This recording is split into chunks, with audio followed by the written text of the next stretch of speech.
দক্ষিণাঞ্চলে আর্থসামাজিক উন্নয়ন ও চট্টগ্রাম বন্দর উপরে চাপ কমাতে পায়রা বন্দরকে টিকিয়ে রাখতে চায় অন্তর্বর্তীকালীন সরকার। ইতোমধ্যে প্রণয়ন করা হয়েছে বিশাল মাস্টার প্ল্যান।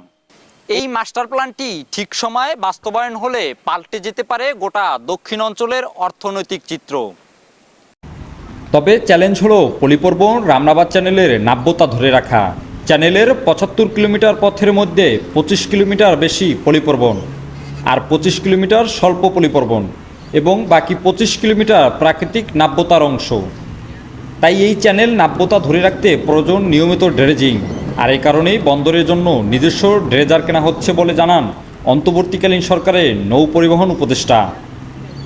আমি মনে করি একটা পোর্ট তার নিজস্ব ড্রেজার থাকা কথা। বাংলাদেশে এমন কোনো পোর্ট নাই যেখানে ড্রেজিং না হয়।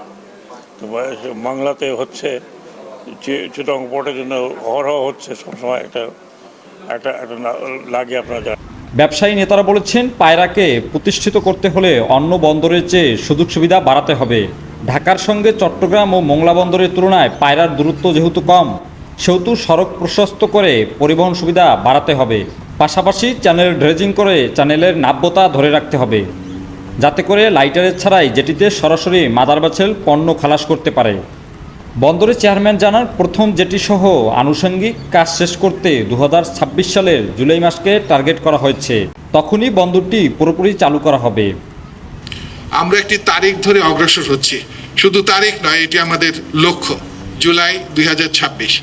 এই সময়ের মধ্যে যে অবকাঠামো সংশ্লিষ্ট প্রকল্প আছে যেগুলোর কথা আমি প্রথমেই বললাম, সেগুলো সম্পন্ন হবে ইনশাআল্লাহ।